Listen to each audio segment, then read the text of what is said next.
मध्य प्रदेश के सागर जिले से धर्म परिवर्तन को लेकर एक गंभीर मामला सामने आया है।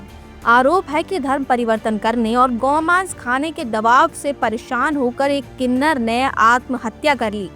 इस घटना के बाद किन्नर समाज में भारी आक्रोश है। मृतक किन्नर के साथियों ने मोतीनगर थाना पहुंचकर मामले की शिकायत दर्ज कराई है।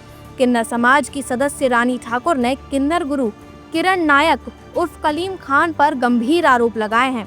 रानी ठाकुर का कहना है कि किन्नर समाज में लंबे समय से अत्याचार हो रहे हैं और इसी प्रताड़ना के चलते उनके एक साथी की जान चली गई। मेरा साथी किन्नर मोना जो आज आत्महत्या कर लिया है, पर हमें नहीं लग रहा है वो आत्महत्या है।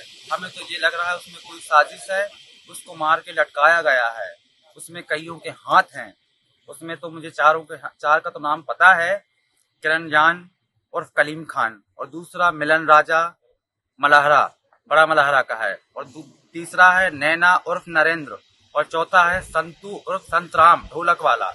रानी ठाकुर ने बताया कि इस मामले की जानकारी पहले भी पुलिस को दी गई थी, लेकिन कोई कार्रवाई नहीं की गई। उनका आरोप है कि पुलिस की लापरवाही के कारण ये घटना हुई है। हमारे पास वीडियो है इस चीज का, हमारे पास प्रूफ है इस चीज का, हम प्रूफ कर सकते हैं इस चीज को। मेरे पास हर चीज का प्रूफ है। इसने मुझे जला के मारने की भी धमकी दी थी बीच में अभी, और सबके सामने रिकॉर्डिंग के कैमरे की, इनके कैमरे खुलवाए जाएं, घर के रंग महल के कैमरे खुलवाए जाएं।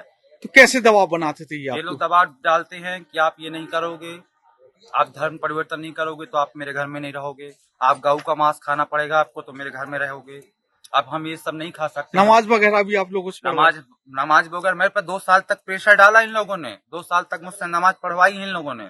जानकारी के लिए बता दें कि मृतक किन्नर की मौत सागर संभाग के टीकमगढ़ में हुई है। उन्होंने यह भी कहा है कि उन्हें फोन कॉल और कुछ वीडियोस के जरिए इस घटना की जानकारी मिली। फोन आया मुझे कि ऐसा ऐसा हो गया, पर मैं इस चीज को नहीं मानती थी, क्योंकि मेरा साथी इतना कमजोर नहीं था। जो ऐसा हुआ है वो मेरा साथी इतना कमजोर नहीं था, वो आत्महत्या कभी नहीं कर सकता है। हमारा किन्नर समाज इतना कमजोर नहीं है जो आत्महत्या कर ले। उसके साथ कुछ न कुछ दुर्घटना हुई है और इस चीज का मैं खुलासा करके रहूंगी। रानी ठाकुर के अनुसार मृतक इतना कमजोर नहीं था कि वह आत्महत्या करे। उनका शक है कि उस पर जबरन धर्म परिवर्तन का दबाव डाला गया और संभव है कि उसकी हत्या कर शव को फांसी पर लटकाया गया हो। हम लोग को जोर दबाव डाला जाता है, ये कहते हैं कि तुम मुसलमान बन जाओ, तुम इस्लाम कबूल करो, तुम रोज़े नमाज रखो, तुम ये करो, तुम वो करो। तो हमारे चेले ने बिल्कुल ना इनकार किया और ना मंजूर किया कि हम लोग कभी नहीं कर सकते हैं ये काम। फिर भी इन लोगों ने हम लोग को परसों के दिन मारा पीटा। तो कल हमारा चेला मोना हेरवार जो था, वो कल हमारा चेला हमसे कह रहा गुरु हम जा रहे हैं, वैसा बोला हम गुरु हम रह नहीं सकते हैं यहाँ पे। हमसे कल वो बहुत रो रहा था, गले लग कर रो के गया हमसे वो, और आज भी वो सुबह हमसे रो के गया, कह रहा था गुरु हम क्या करेंगे, हम कहाँ जाएंगे अब बोले। फिलहाल पुलिस ने मामले की शिकायत दर्ज कर ली है और जांच जारी है। किन्नर समाज ने इस मामले में निष्पक्ष जांच और दोषियों के खिलाफ सख्त कार्रवाई की मांग की है। लगातार जुड़े रहने के लिए आयुक्त को सब्सक्राइब जरूर करें।